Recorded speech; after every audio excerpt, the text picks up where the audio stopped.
happy Halloween, Halloween, Halloween, happy, happy Halloween, Silver Shamrock. It's almost time, kids. The clock is ticking.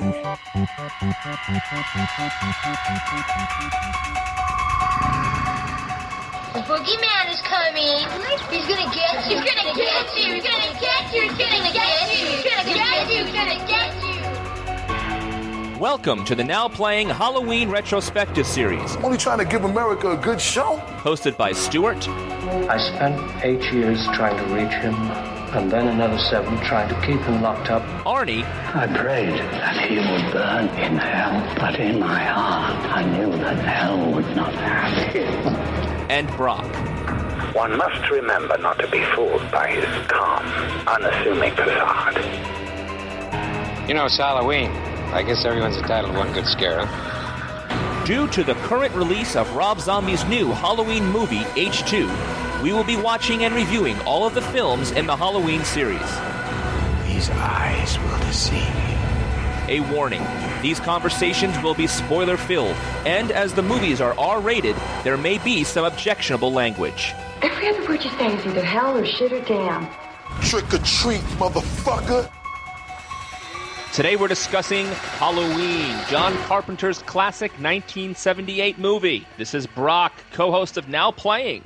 Stuart from Haddonfield by way of L.A. And this is Arnie. I guess I'm south of Haddonfield. I'm guessing Haddonfield's one of those well-off Chicago burbs.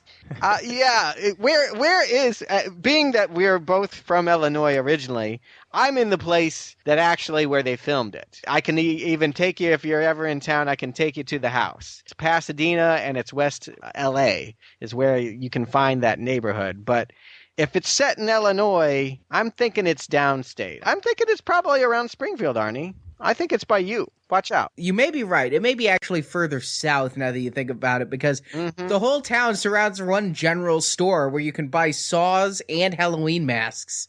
So perhaps we're really downstate, like where they filmed the sequel to The Fugitive. Yeah, no, there's not a Walmart in sight, so I'm thinking it's some mythical Illinois area. It's probably actually a fictional town. Yeah, well, Of course. go ahead and spoil the fun, Brock. I wanted to go when I was a kid, and don't think that it didn't affect my judgment as a child watching this movie to know that the killer was somewhere in the neighborhood. I had to admit I had to look it up to know it's fictional, but yes. Strangely enough, though, we do have a Crystal Lake, Illinois. Yeah, I was Oh. disappointed in that one. Not any campgrounds to be seen. Okay, well, we're here to discuss the original 1978 John Carpenter Halloween, and we are coming at this from 3 different perspectives. As always, if you have heard our previous retrospective series for Friday the 13th, The Terminator, and Star Trek, each of us come to these movies with our own unique perspective. And I'll start off. I am completely noob to this series. I have never seen one Halloween movie until we started watching it for these things, unlike the last 2 or 3 where I've seen maybe 1 or 2 of them. So this is really fun for me to actually experience something for the first time, and I'm just looking forward to the entire franchise. And with me, I guess this time I get to play the fanboy because Halloween is just one of those seminal movies for me. I know it like I know anything I've ever seen. It's one of the first movies I ever saw that was R-rated. Very big deal. I have even a funny little story. My mom saw it before she allowed any of us to see it. It was my brother and I and her. My dad was away on business, and she watched it at 3 a.m. And after it concluded, she accidentally unplugged her lamp and immediately was so scared that she believed that Michael Myers or somebody was outside and had cut the power. And I was woken up in the middle of the night with her telling me that there was a killer in the house and that we were going to have to run to the car before he killed us. At least you didn't run upstairs. We were upstairs. But the funny thing was, my mom did the whole, we crouch, run to the garage or whatever, and then she saw the garage light on and knew that she had just been freaked out by a movie. But I had already turned around and gone back to bed because I would have rather gotten my rest than lived. That's taking your sleep seriously. I was hard to wake up. But it's seriously, it's always been a movie that's been in our family. I've seen many times. Certainly out of all of the ones to follow, Friday the 13th, Child's Play, Nightmare on Elm Street, all of that, this would be my favorite slasher series. Well, you just elevated Chucky to a level that has never been before, putting him in the pantheon of villains. Well, he's no leprechaun, but he's in there somewhere. For me, I am kind of the skeptic on this one, despite the fact that I grew up loving horror. Just, anything that had vampires, zombies, or slashers, I was watching it from April Fool's Day to I Spit on Your Grave. But for some reason, the Halloween series was one that I never got much into. And eventually in the 90s, I watched them and I was always aware of them. When they did the Return of Michael Myers, I can still remember the commercials on television for it. And I'm like, well, glad they brought him back finally, because I remember talking about part 3 with Stuart back then, still having never seen it. But then when they really started trying to resurrect the series, bringing back Jamie Lee Curtis in the 90s and so on, I saw all the others, and I don't remember them very well. It's been 10 years, but still, this isn't one that I have held up there that high, which is odd because my wife, it's her favorite movie series. So I've become more exposed, especially to the original one and to the Rob Zombie remake through my wife's wanting to see them. But more than anything, for all the horror I've seen, this one is one I'm very unfamiliar with. Well, it's going to make for some interesting conversation then, because you are able to maybe remember things as you go, whereas I have no idea what's going to happen. And just to start off with this conversation, so I popped the movie in and I start watching it, and the music starts right away. And here's this, and this is going to sound bizarre to probably the both of you. I didn't realize that music was from Halloween. What? I know. Oh my God. I know. That's like farting in church. You just really embarrassed yourself, Brock. I mean, totally did. I hear it every year. Yes. Hey, and Brock, that nana is Jaws. Oh, thanks. For years, I knew it was like, I always get it confused, and this is going to kill you both, with the bells from The Exorcist. Tubular bells. Yeah. Okay. Well, that's at least you're in the right genre. I can understand. So, if you hadn't seen those, yeah, I guess sure. Yeah, I've seen The Exorcist, but I hadn't seen these. So when it came on, it just set the perfect tone, and then all of a sudden, 2 other things blew my mind. It was Donald Pleasance, and then introducing Jamie Lee Curtis. Now I know this was her big thing, but Donald Pleasance, I was completely like, holy cow, cool. Because you didn't know he was in it. Not a clue. Yeah, I didn't even read the back of the box. My wife picked it up from the video store, so I had no idea who was in this. We just popped it in completely blind. Okay, who the hell is Donald Pleasance? Because I only know him from Halloween. I was just about to say, yeah, other than James Bond and Halloween, it would be difficult to name things he's in. I could name a couple, but... Exactly. Truly, his 1-2 punch in pop culture is Blofeld and Bond, and I think he did a couple of those, didn't he? No, he didn't. Strangely, he only did the one, and he's the one. If you think of Dr. Evil, he's the guy. No, yeah, he is the archetype model. Bond villain. Yeah, in a wheelchair, stroking a cat. Yeah, doing evil things with a flip of a switch. Yeah, he's good at that, and he's churned out a lot of more than Jamie Lee Curtis. I think he did more Halloween movies. I think he's in most of them until he died. Really? Is that true? I think so. Yeah. I mean, he's in a total of 5, and Jamie Lee Curtis is in 4, so he beats her by 1. Right. I was not aware of that. Actually, it's probably a tie, because Jamie Lee Curtis is an uncredited cameo in part 3, so it may be 5 and 5. True. We'll have to talk about that. I didn't realize that. But anyway, we're getting ahead of ourselves. Donald Pleasance and Jamie Lee Curtis definitely are the backbone of this installment for sure, and much of the series. But before we jump ahead too far, I want to talk about that music, because I think more than anything that has kept the Halloween franchise alive, it's that music. Because while Halloween is perhaps the first modern day slasher film, going back to Psycho for its roots, but then inspiring Friday the 13th and the slew of others. But while it's often imitated, I think that what brings Halloween back most, what people most think of, they don't think of Michael Myers or the William Shatner mask. They think of that music. And I think that music, more than anything, gets people excited to see it again. The music's spookier than most of what I remember of the sequels. I wouldn't necessarily necessarily deny that. It is an essential part of the movie. And really, the best Carpenter movies are paired with usually his best scores, that he usually composes them. He just knows how to work on a minimalist level. And I would argue all of Halloween works on a very minimalist level. There's not a lot of depth to it. It's very cut and dry. It's very simple, but effective in that way. I mean, there's only a couple notes in the theme, you know? I mean, it's just a couple notes, but it gets in your head and it instantly puts you in the mood. Yeah, it's just because of the key it's in and the tempo. It is sounds that put you on edge, just right there. It was something very primal that he tapped into with the score. I think it's extremely effective. One other thing is the title, Halloween. You know, this movie was originally to be called The Babysitter Murders. And what a great title to stumble upon, even if it did eventually cause such things as April Fool's Day and Silent Night, Deadly Night. Exactly. And Friday the 13th. New Year's Evil. Yeah. It's one of those ideas that you can't believe it took so long to come up with.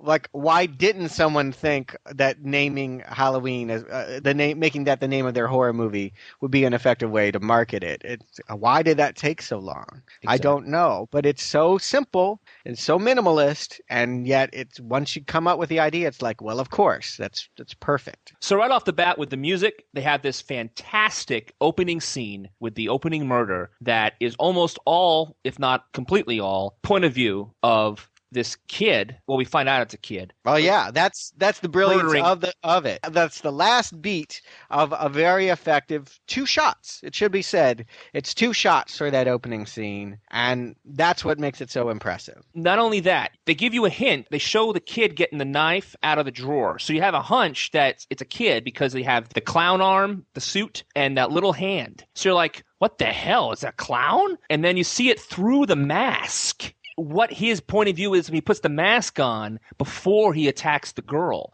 Unbelievably effective. The whole scene was just, man, did that get you into what the heck is going on there. Brilliance. It was just amazing. There's a lot of components to it. I mean, it starts out with just an opening shot of the house, and you hear kids chanting, and you're like, you're not sure what you're going to see, and it moves forward, and you look through the window, and you see the teenagers necking or whatever, and playing with a clown mask. You're like, okay, I know what this movie is. They're about to die, and we realize we're watching it from the point of view of a killer, which at that time was still a novel perspective. I think really only Jaws had popularized that before. It was not the cliche that it had become. So yeah, you follow this POV as it goes to the house, and they pull out the knife, and he puts on the mask.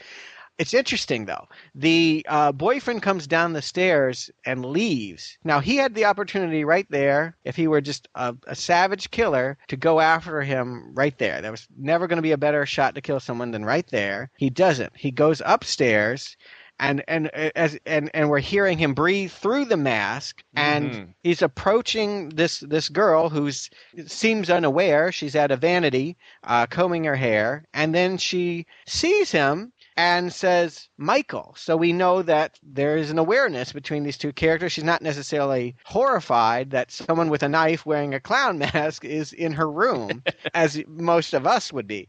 And then the interesting thing is he looks up, and maybe some of this was just to let the audience know that a knife was being used, but it's almost like the character didn't want to see the act of violence that he was about to do. He stares up at his knife going up and down, and then is heading downstairs. And the last part of that, where we finally cut, the parents are coming out. Now, and they pull off the mask, and it is the 6-year-old boy, very fresh-faced, wholesome-looking kid, who is not violent at that point. I mean, he's not a homicidal maniac. He's not trying to kill the parents. He's not trying to go on a bloodthirsty rampage. It seems to have been motivated by the single purpose of killing this sister for the act of being sexually seductive. It brings in a whole lot of questions as to what we've just seen, even though it's totally self-contained in 2 shots. Yeah, and what I like about this is I don't know how much they really researched serial killers and psychological disorders, but the fact that in this movie, just in the beginning scene, it sets it up and it carries later that this boy has some disorder where he prefers to be hidden behind a mask, and that they did it in the early thing, and then later when he escapes as an adult, one of the first things he does is runs for a mask. That really resonates with me as creepy. creepy because that's realistic. Mm-hmm. Well, I don't know if it's realistic. I don't know that many serial killers. Didn't you used to wear a mask, Arnie? Only to see Nightmare on Elm Street movies. Yeah, that's what I was thinking of. But anyway, we can talk about that one in another podcast. But I am always intrigued by openings that both do something self-contained and ask a lot of questions. I think maybe what's more frustrating about Halloween as it goes along, at least in this installment, is we don't get a whole lot of answers as to why Michael did what he did. We only get inferences, and the story perspective changes when we jump 15 years into the future. One thing that is kind of damning for me in this movie is that I know so much from just being in the history. There's something that I'll say it right now. In later movies, and I think in the pantheon of Halloween, it is said that Laurie Strode is Michael's sister. That's not in this movie. No. And also, in all the movies, I've always taken it to be that Michael killed his sister because his sister had very brief sex. And not that it was the brief part, but I was just laughing because it was like that guy had to be a 3-hump chump. I mean, seriously, they went upstairs, Michael gets a knife, and the guy's out the door. It's like, wow. Mm-hmm. I remember being a teenager too. So I can only think that he was going to go get something to prepare because they hadn't done the deed yet. Oh, I thought they were done. He was saying goodbye. You're right. And she was nude. I mean, they were done. Yeah, it was quick. You're right. That's very quick. But I always took it as, again, going into these psychological disorders. Michael watched his sister having sex and then killed her. And that's, I mean, not to take this where it shouldn't go, not to be like, oh, that's deep, man, and pass me a joint. But seriously, there's something fucked up about it. No, I will make the argument here that when this perspective shifts to Jamie Lee Curtis, this is really the story about a loss of virginity and the fear of a woman to have sex with a man, because he becomes this sort of minimalist character. He just has this mask, he's featureless, and he's operates only by a knife. It's all about impaling. There's no really other method of killing. It's all about sticking her, and she's got to protect her kids, from this, and it's all paired with, we can talk about this in a minute, but it seems that it's always being paired with the idea that she's a loner and not dating boys, and that there are boys that she's interested in, but she's fearful to go out on a date with or to talk to, and that it really becomes...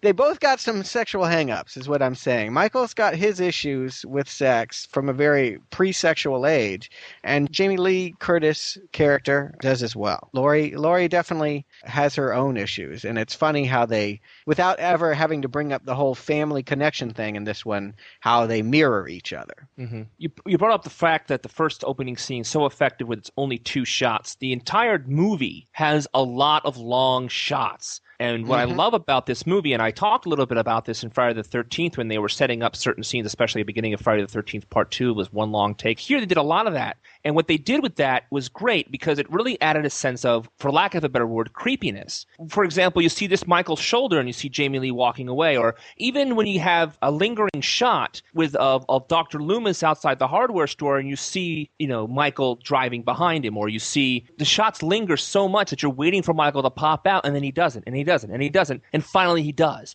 Like, they play with you so much because they have such long takes to do it with. It really sets up a sense of, I don't know when he's going to come. And you really feel like the unknown is so strong in this movie. It makes it so effective. And that's why he is such a creepy and memorable character. I agree with you. I feel the real star here is Carpenter and his director of photography, Dean Cundy. They've obviously been students of Hitchcock. A lot of these setups feel like Hitchcock shots, the way that he would set up a long take and to use suspense to build with the framing of things, so the things happening in the foreground, things happening in the background, characters, Michael coming, sitting up and coming towards someone and the other person not knowing because he's out of the depth of field.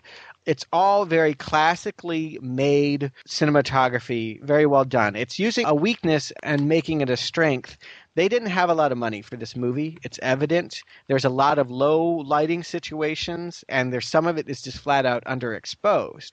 But because they've created this world where it is so dark, they really have a lot of fun with characters, Michael particularly, stepping out of shadows at inopportune times. You really get the sense that the darkness is really doing much to create the suspense. There's that wonderful shot right at the end when it's almost like the light comes up on him with like a greenish kind of tint to it on his mask when she's standing against the wall and he's like maybe in the closet or something, and it slowly comes up. Brilliant shot with and the lighting. And you know, they always talk about this when the original movies are low budget and they do so well, and when you give them more money for the sequel, something's always missing. It's because these artists need to use what they have. The classic example, of course, is Jaws, and even Raiders of the Lost Ark. They didn't have all the money, so they had to do what they could at the time, and out of it was born just genius moves.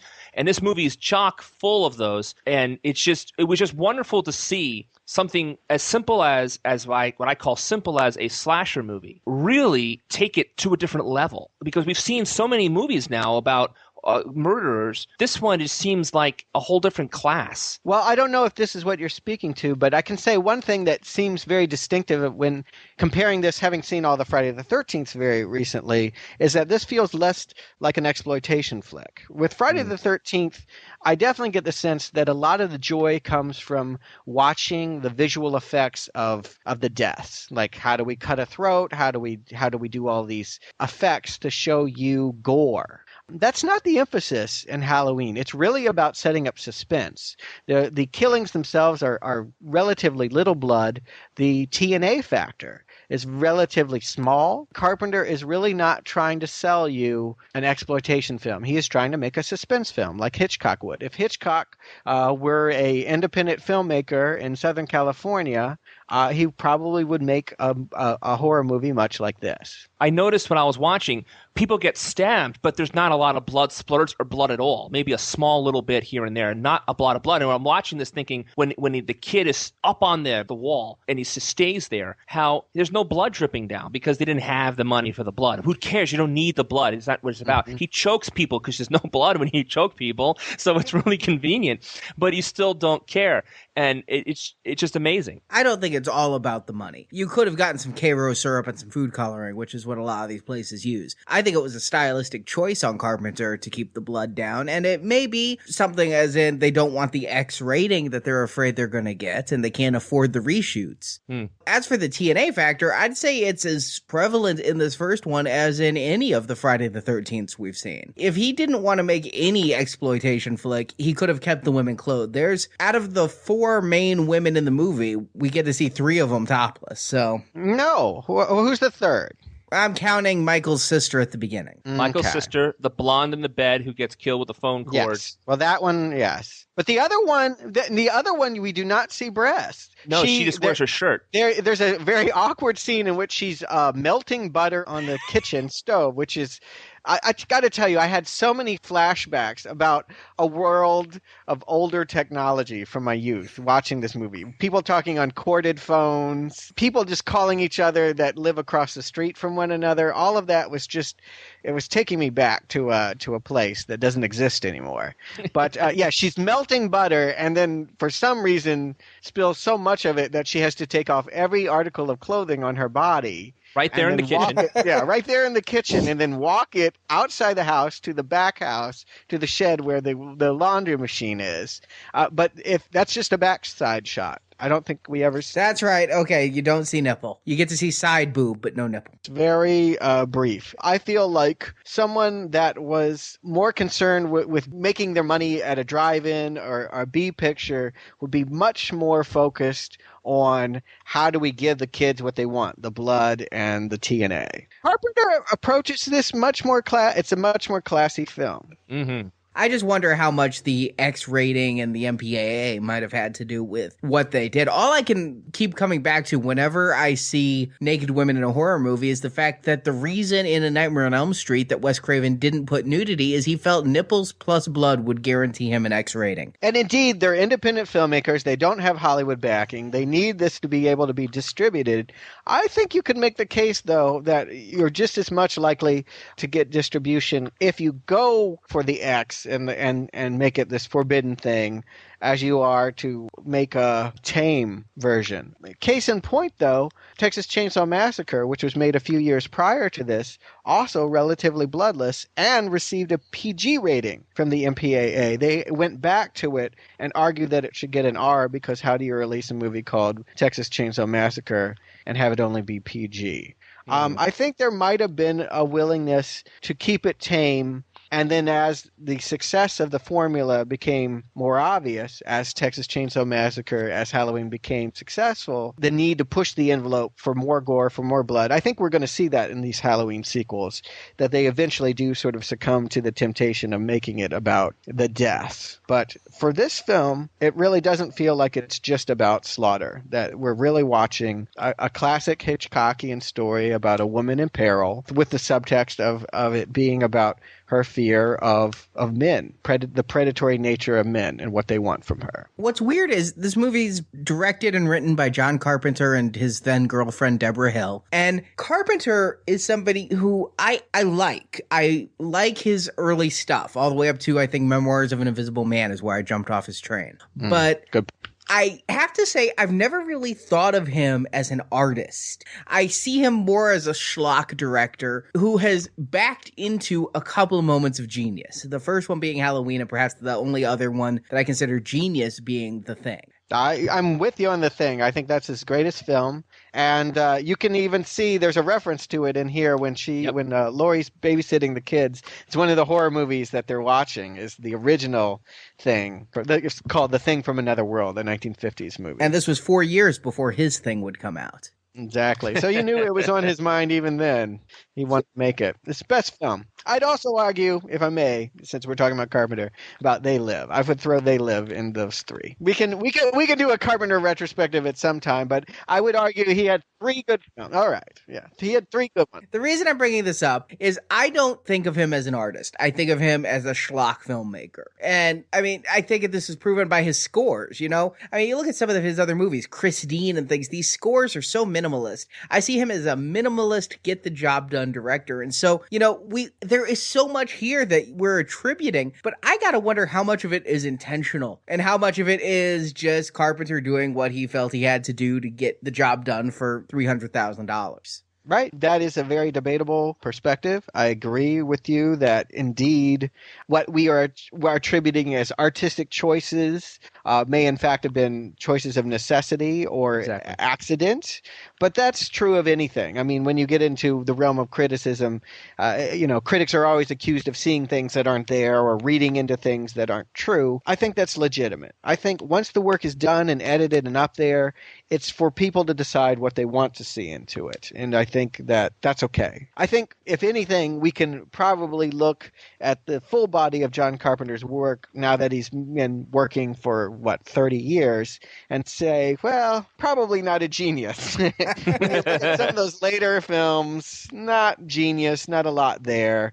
He certainly seemed to do his best stuff when he was limited by his budgets. When he was working independently in those early years, there's a quality to them that the later films do not have. Once he started working with Hollywood stars and having more money and had become known as a horror movie director, it was kind of over. That said, I do think that maybe by instinct, if not by study and design, he really did tap into a lot here with his cinematography style, with what he wrote. There's so much here that just works on a primal level, from the score to the shots that this movie very much works. And watching it, it really holds up quite a bit. And it's such a simple premise.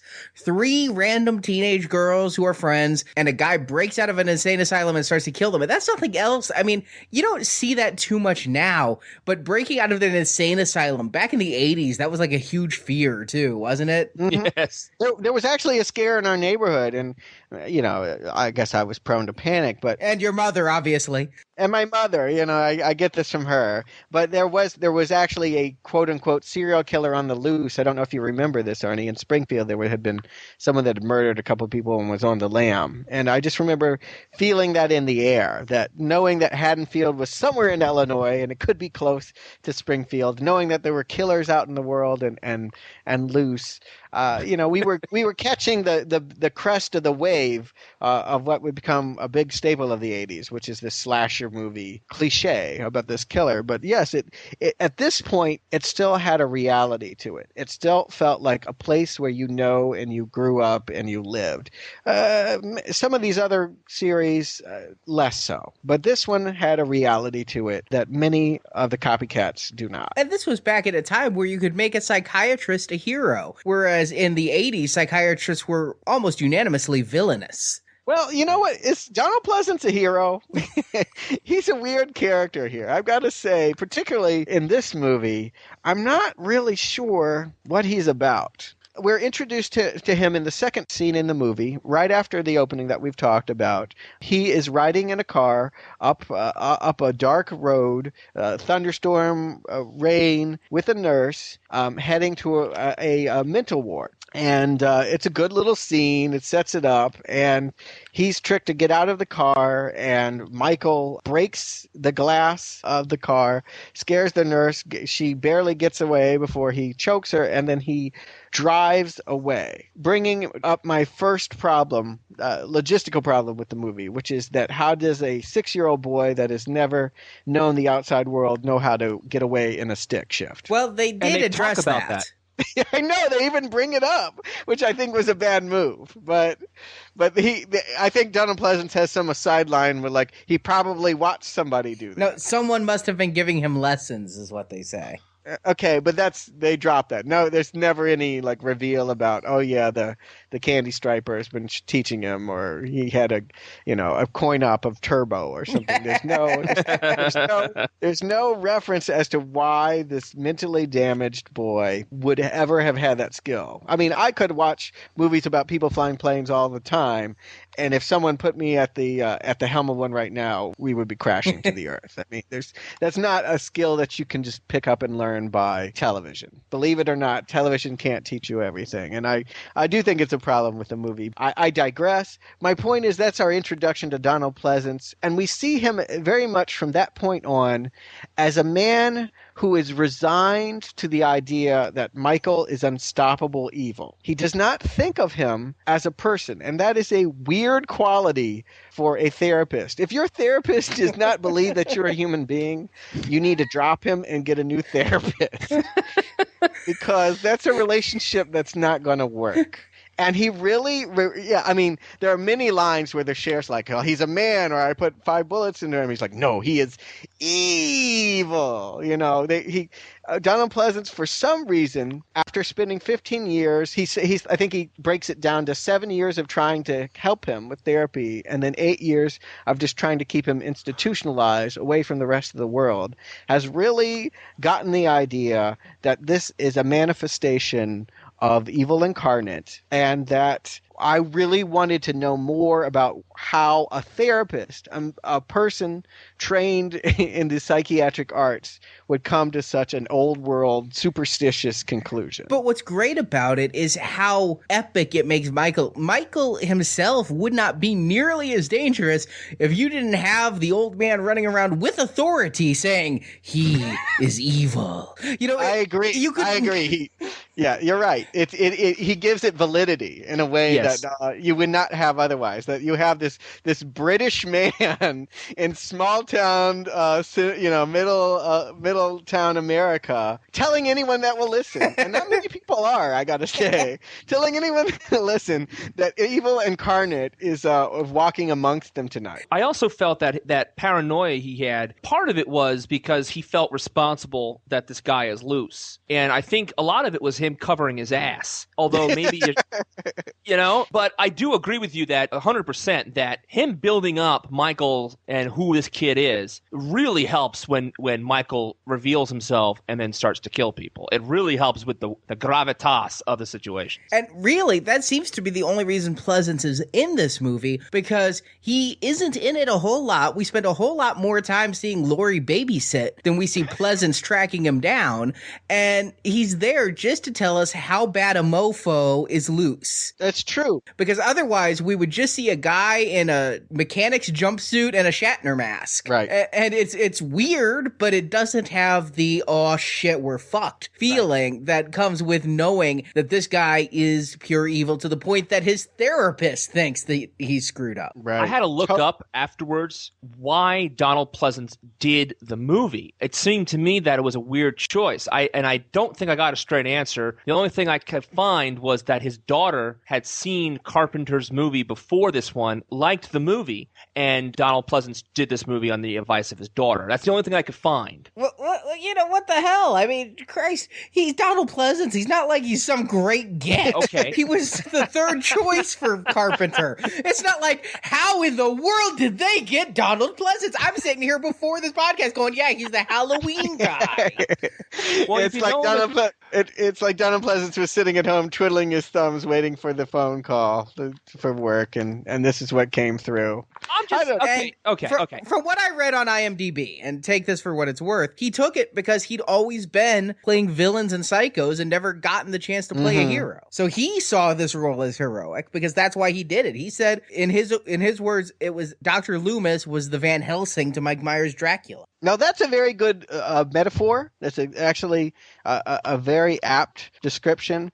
Van Helsing, though, is a troubling hero because he is much like Loomis, sort of driven by a mad idea. You get the sense that he's not entirely right in the head either. He's a hero just because he's got the gun and he wants to stop evil incarnate, but his attraction to it, his relationship to it, is strange and a little bit pathological. Yeah, I mean, he's definitely creepy, and I'm surprised that law enforcement's so willing to work with him. Yeah, well, they're not really, because I don't know whether the town is underpopulated with policemen.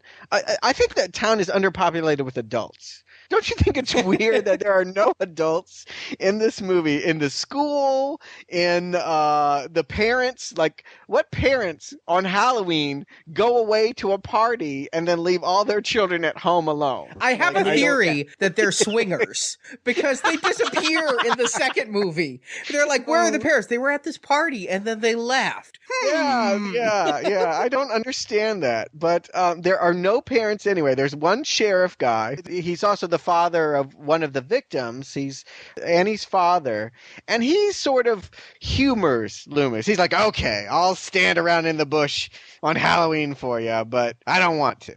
But he's really not there. What I don't understand is when the killings finally do take place in the second half of the movie, we know that somewhere Loomis is in the bush, but he's somehow missing all of the action, including Michael walking around with holding corpses. But notice they don't even decorate. The houses are not even decorated. Well, there's jack-o'-lanterns everywhere in the school. Okay, yes. and on people's stoops. There's jack-o'-lanterns everywhere. Why is the kid holding a pumpkin on Halloween Day? He should have cut that by now. But that's okay. Yeah. I mean, all those kind of things fine. Why is the girl who changes her clothes in the kitchen and goes to the laundry room, walking around Illinois October 31st with no pants on for 10, 15, 20 minutes of the movie. Because she's really in Pasadena and it's never cold there. Exactly. But these are the things that I noticed that I said, okay, I'll give it to you because I'm enjoying the movie and these things I happen to notice. Yes, fine, all well and good. But the parents thing, I was like, there's not one parent home with their kid trick-or-treating. All these kids are out trick-or-treating sans parents. There's no parents with these. Who babysits on Halloween? Who gets a job on Halloween to babysit? And they don't even take them trick-or-treating, or so we don't see. Maybe they took them treating and then they went to a party. What do I know? It just seemed really odd. I had a real note of all the things this movie did not convince me of is why there are no parents around. Yeah, and I think obviously a lot of that's budgetary. They didn't have the money for extras and for people to stand around, and you want to create the sense of danger that this girl is isolated, alone, without any authority figure to turn to. I think there's actually a really good joke towards the end when Laurie is sort of aware that her friends are being killed and trying to escape. She runs to a neighboring house and knocks on the door, and they just don't help. They're like, no. They close the blinds and turn off the lights.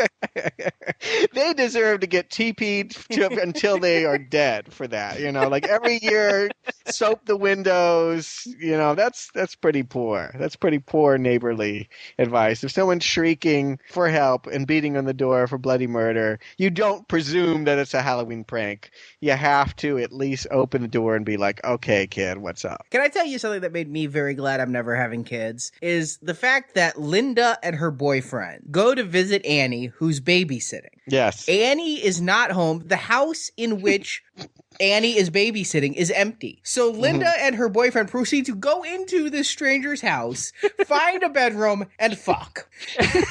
So the fact that not only could my kids be having underage sex in the house, but the babysitter's friend could come over when the house is empty. That was just like, you guys really must know that family well. And she's like, second door on the left. Do this often? Yeah, they must have known about the swingers party, because it would have been so awkward if the parents did come home at that moment. Where's my daughter? Where's the babysitter? Hey, where's our kid? I don't know. What's that smell? I don't want to tell you. It's just not kosher. It's just not kosher. And then the phone rings and they answer it. Yes. You're right. What are they going to say if it's the parents? Where's my daughter? Where's the babysitter? Who are you? Oh, we sold her for some weed. I don't know. They're very bad kids here. They're very negligent in their parental duties. Only Laurie is a good babysitter, which is, of course, why she lives. She's protecting the traditional family. She's not having extramarital sex. She's not a bad girl, and thus she gets to live. But she still smokes a joint. Well, they make a distinction about that. I mean, smoking weed is one thing, but having sex with strange men, that's a no-no. And I love Linda's death because I think that's iconic with the sheet and the glasses over the sheet. It's fantastic. That's a great thing. It's just so perfect. And the fact that in these movies, nobody ever realizes you just grew 6 inches. Yeah. No, it's a great way to build suspense. I mean, it would have been one thing if he had just barged in there, or she had heard a noise and gone downstairs and gotten killed. It's a much different tack to have Michael appear to her and for her to fall under the illusion that it is in fact the boyfriend returning, trying to scare her as a ghost. And on Halloween. He even puts the glasses on the ghost sheet. I mean, that's just it's a hair short of being too much, but it's brilliant. It's just a little thing, but I loved it. It's Carpenter's sense of humor. I mean, having seen his work, that is him. But also, you guys talked about before how realistic a lot of this is. That seems to me that of all of a lot of it seemed of all of this stuff, that whole thing, you could see why would she suspect someone else is in the house? Why wouldn't she think that's her boyfriend who's dicking around with her and not answering her questions? It made a lot of sense to me. Like when I saw that whole scene, I was like, absolutely brilliant. It was just so much fun too, because the answer, and she is so innocent. She doesn't care. Why would she suspect? It was just a really fun thing to see. It was. I must say that perhaps part of the reason that we're so enamored with this is, God damn, it was a long time getting to the deaths. In the first hour, there's only 3 deaths. Yeah, and well, there's like 40 minutes. There's the very beginning where Michael kills his sister, and then there's this just long stretch of Michael in bushes, Michael driving around, Michael watching through a window, and babysitting. I like that stuff. I understand that that's going to be a complaint for some people because we're trained to adhere to processing things at a much faster rate. But there's something nice about the handheld camera and just the way that things linger and that they build. That he is just this thing in the background that pops out of a bush and then disappears. That I don't know. I found all of that very satisfying. To me, the pacing was right. But let me out you on something. You love 70s cinema. I do. You do. That's and true. That is your style. And I love 21st century cinema all right, I like late 20th century cinema. This is too slow for my tastes. That period, I honestly started checking the time. I went, 30 minutes where nothing happened, 40 minutes where nothing happened. Finally, at the 50-minute mark, we started to get into some of the deaths. But well, here's the thing. I mean, I wouldn't say nothing is happening. They're building towards something. There's no deaths. What you're saying is that you're not engaged unless somebody's life is in peril. I would like to have more happening than just knowing about Ben Tramer and Laurie's crush on him and them. I like that it builds suspense, but I wish that there was just a little bit more going on beyond it. It's hard to keep me in suspense for 40 minutes where the whole suspense is, ooh, is he going to get her now? And again, perhaps that's because I've seen this movie so often that I know when he's going to get who. And so it's just kind of like, yeah, he's in the background again. Mm-hmm. I think if we had a different female protagonist, I might be inclined to feel that way. If you remember, a lot of my complaints about Friday the 13th was that I didn't like any of the people. Here's a perfect case of where I like Jamie Lee Curtis. I like her. She's just got a really compelling presence. It's not like she does anything special here. It's hard to really know why, but you are compelled to watch her on the screen. And you are with her, and I'm invested in her making it out of this. That's not true for a lot of these slasher movies. I have to agree. I think you're absolutely dead on about something here. It's how often do you watch a movie and you say, this is the movie that made the actor, Mm-hmm. And I'm not saying, again, that I agree with you. I was thinking about after I watched this movie, how many Jamie Lee Curtis movies have I seen, and how many of those movies have I not liked her in them? And I can't find the one. I can't. I mean, I like True Lies. I like her in True Lies. I like her in Fish Call Wanda. I mean, you name it. If I've seen her in it, I don't mind her. I'm not saying she's Oscar-worthy actress of all time. She's not Meryl Streep, but she certainly gets the job done very well, and she has this very easygoing presence that you enjoy watching.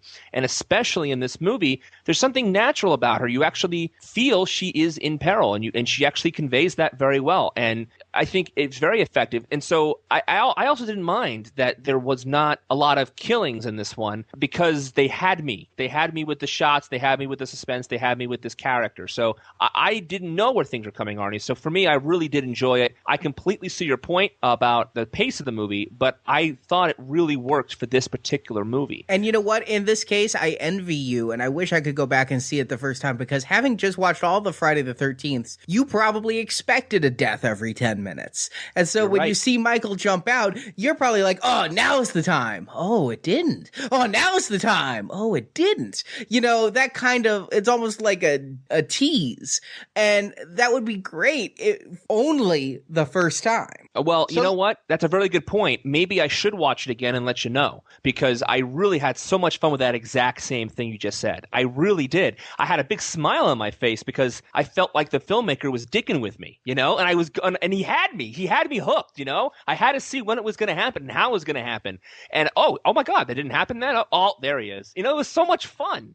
I'm going to put out a theory here, and Arnie, I want you to let me know if I'm onto something here.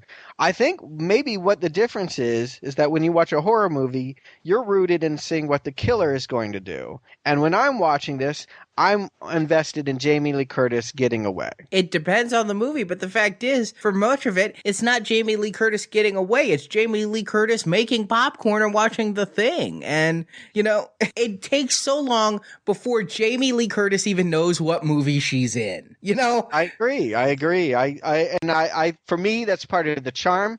Part of it is that I identified with that region. That time was when I was growing up. You know, I obviously not the same age as Jamie Lee Curtis, but she would have babysit me at that time. And, you know, there's just something about the period. I enjoyed staring at it. It felt real to me, and the pacing of it felt real to me. It wasn't just, let's get to the next butchery. And it was very, you know, Hitchcockian in that way, too. Yes, and I agree. I do completely agree with you, though, that this was my childhood on screen. These were the houses like I lived in, the neighborhood like I lived in, the babysitter and the activities with the babysitters that I did. Yes. Although no babysitters had sex second door on the left that I know of. You never know what they were doing. I mean, Seriously. it was the 70s. You have no idea. Well, my parents weren't out all night at swinger parties. You don't know that either, Arnie, but that's for off the record. The one thing I do want to make sure we talk about before we end up is the final scene, the death, quote unquote, of Michael Myers. When Dr. Loomis finally comes to the rescue and saves Jamie Lee Curtis at the end. Michael stalking Jamie through the house, and he gets stabbed in the neck with the knitting needle, and then he falls from that. I thought was odd, but thank goodness he got up from that. And then he chases her upstairs and almost gets her, this and that. The whole thing, she falls down the stairs. The whole thing was just so effective and creepy. But when Loomis finds her and shoots him, 5-6 times, and he falls out the window, and there's no body, I thought that's the one thing that was kind of supernatural about the entire movie. And there's one event that happens before that I was so amazed that they did. And they show Michael without the mask on. And he's normal. Yeah, Yes. and he's normal. He's not deformed. And I was wondering why they did that. And did they need to do that? And I don't think they did.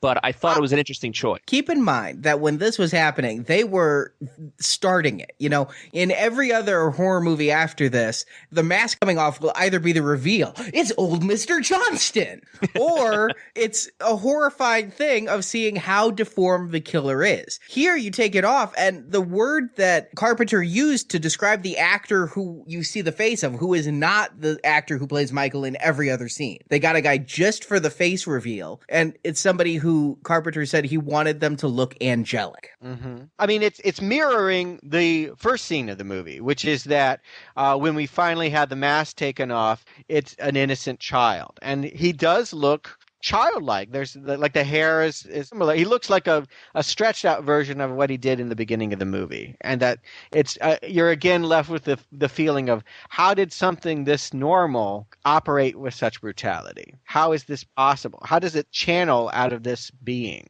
You know, they don't call Michael Myers in the movie, in the credits, they don't call him Michael Myers. They call him the Shape, which I think is funny. And why is that? I don't get that.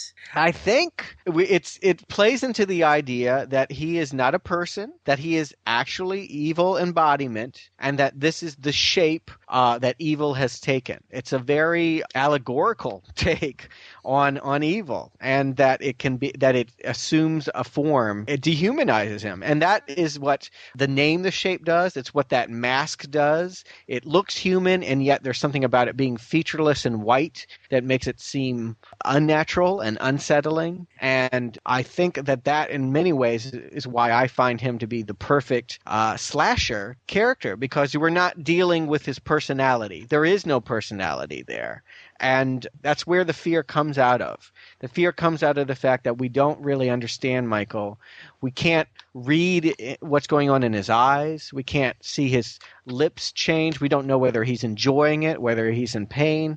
We don't really understand him. The only thing we really get out of this is that in some way he was trying to make a monument to his dead sister, because he goes and takes the tombstone and puts it in the house next to the body. But beyond that, his motivations are totally cryptic, and they give us almost nothing. And that's pretty atypical of any slasher movie that you can otherwise think of. There's usually more of a character to it, which is why I theorize, Arnie, that you might prefer other series to Halloween, because the emphasis is on the killer and not the victim. Well, one thing that you mentioned there is the mask, and we haven't talked much about it, but truly, that is an off-the-shelf William Shatner Captain Kirk mask that they then painted white. Does he get royalties for this? No.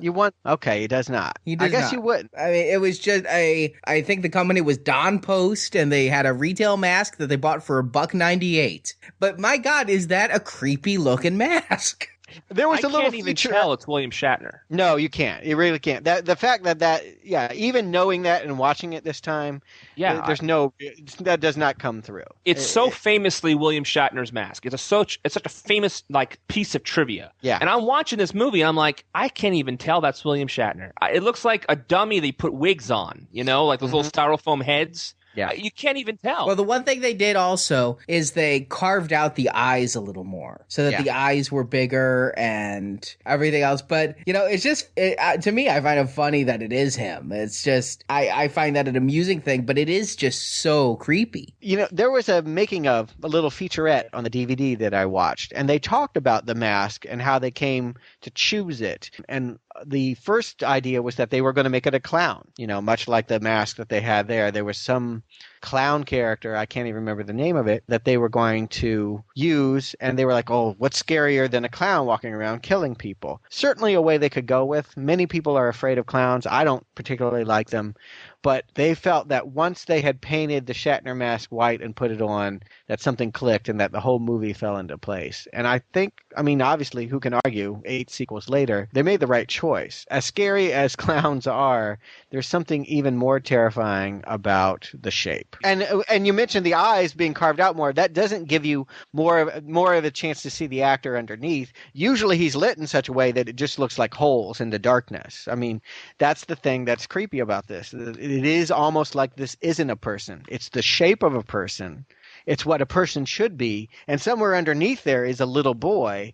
But what we're dealing with, what is being fought here, is evil incarnate. And again, the scene where he's unmasked, very briefly, the fact that he scrambles so fast to get that mask back on, it again just makes me think that he can't do these evil things himself. He has to be seeing it through the mask. Mm-hmm. Yep. It's a dissociation tool. It's a way of not being present for it. It's interesting. And it does, there was a lot of gripes when the Rob Zombie remake was being launched that you don't remake a classic, that there's no need to go back. But seeing this one again, I can see the idea of why it's worthy to go back and rethink this from the perspective of Michael Myers. To essentially, I think what we're going to see when we go and look at the new movies is that the focus is very much on how does a child become this shape thing. But here, that's not the focus. The focus is very much Laurie and how does she persevere being attacked by evil incarnate. And the fact that in this movie, it is just so random. In Friday the 13th, those kids went into his lake. And in Nightmare on Elm Street, the parents killed Freddy. But here, these are just 3 teenager babysitters who are in the house he happens to pick. Well, yeah, the sort of one of the things that doesn't totally make sense here is that the house has been abandoned. That where the original movie has been abandoned. It's now a rental property that they have been unable to unload because people know its dark history. It's been 15 years. Wouldn't you have just gotten a bulldozer and built something people wanted to live in if it was that traumatic? Perhaps nobody wanted to live there because the gutters are falling off and, it seems in a state of disrepair. I think if I'm the realtor, I'm going to at least up the curb appeal a little bit. and Laurie's dad, in fact, the man in charge of putting it, he's a realtor. He's the one in charge of trying to get rid of this thing. There's no for sale sign in the yard. I'm like, couldn't you do a few cosmetic improvements to make this appetizing to people?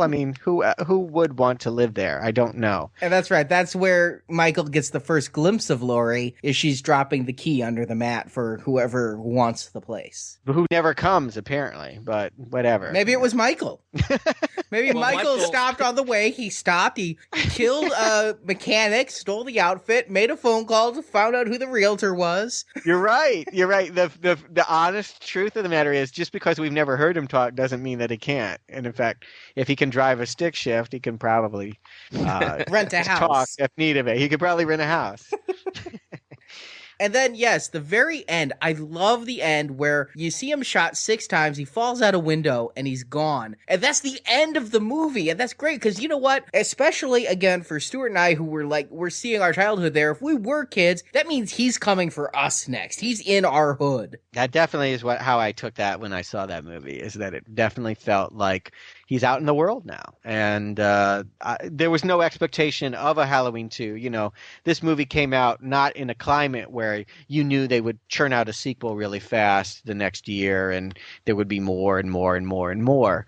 It just felt like that's the end of the story, and the open-endedness of it made it a personal threat. It made it real. And how much scarier is it to walk out of a theater and just think, if you were into this movie for 90 minutes and see this killer, and at the end, the killer is still out there, still killing, and not for the sake of a sequel, but just because it is creepier to have the killer at large than it is to see the killer defeated. Now, earlier you talked about the DVD. Did any of you, I did not, I watched the Blu-ray, but did any of you watch the extended TV edition? I don't believe I did. I watched the DVD version you watched, Stuart, because I watched most of that documentary as well. Yeah. There is an extended TV edition. When this was getting ready to go out for network television, I think it was NBC, they realized that to edit this movie to fit the 2-hour block, it was too short after they cut out what they had to cut out with the nudity and all. And so when they were making Halloween 2, Carpenter came back and got a lot of the principals back together and shot some extra scenes. So it's more of the stuff you don't want to see, huh? Well, actually, I really like those scenes. There's one scene where it's 6 months after Michael kills his sister, and it's Dr. Loomis and little boy Michael trying to connect there. Oh, interesting. And then there's a follow-up scene where Loomis is in Myers' room and saying something along the lines of, like, you fooled them. Like, nobody else knows how evil you are, but I know. Huh. You know what? I feel like I might have seen that cut at some point, given that I've seen the movie many times and on television. You saying that reminds me of things that I have seen, but I just assumed they were in some future sequel or something that I haven't watched yet. They also tie it more into Halloween 2, because in Halloween 2 is where the reveal is that Laurie is Michael's sister. And after Michael escapes from the sanitarium, Loomis goes in and they see the word sister, like scrawled on the wall. Oh. So it makes it so that in this extended TV edition, which is, again, it's the one I watch most often. It's the one I purchased on DVD. So that's why when I'm watching this Blu-ray and I'm like, they never say it. It's because in my version, it's hinted at least. I see. Yeah, that definitely helps create the idea that they knew about an evolving story. The whole idea that Laurie being Michael's sister is not something at all hinted at in this movie version. No, not at all. No, and for what it is as a self-contained one-off story, isn't necessary. No, and at the end when she goes, it is the boogeyman. Yes, it is, because for what they wanted to accomplish in this movie was a crazed serial killer straight out of the loony bin killing you. And when it's over, that's what you have. And he's not in this movie doing it because Laurie's his sister. He's doing it because that's what he does. Right. And I think that's creepy as hell. Yeah, Laurie just happens to have the misfortune of living down the street from the house. It has nothing to do with bloodlines or whatever they get into in the future. All right, guys. So do you recommend Halloween? Stuart? I definitely do. It's just one of those movies you need to see. I think there's a tendency these days that people don't want to see movies from the 70s or the early 80s, that they're low budget, that they're cruddy, that there's a grimy quality that is not in fashion.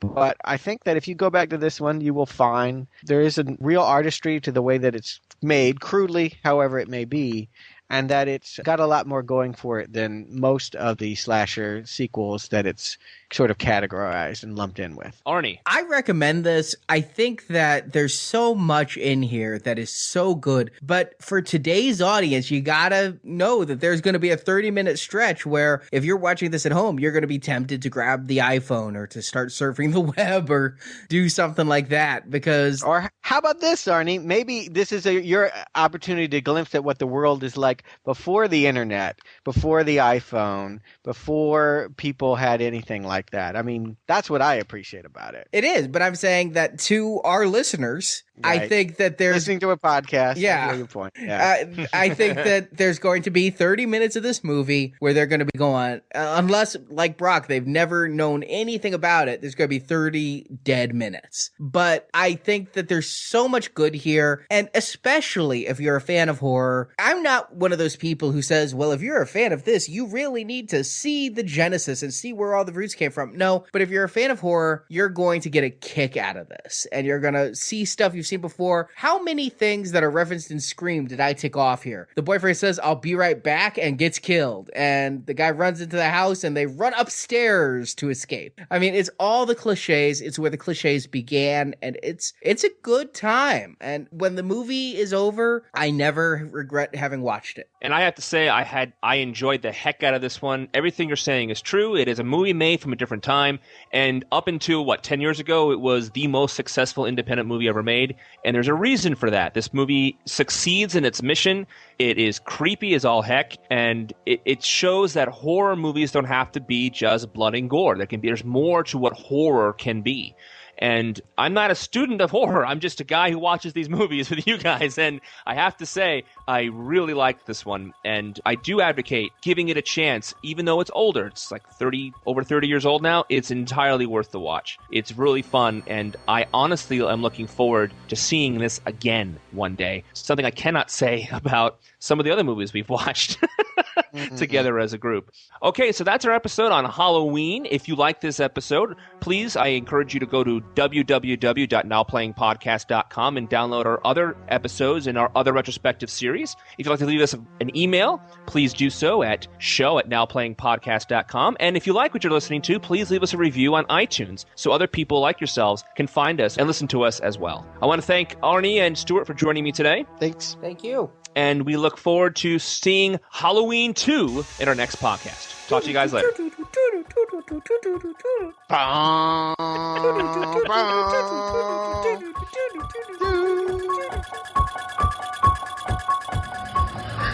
What's the boogeyman?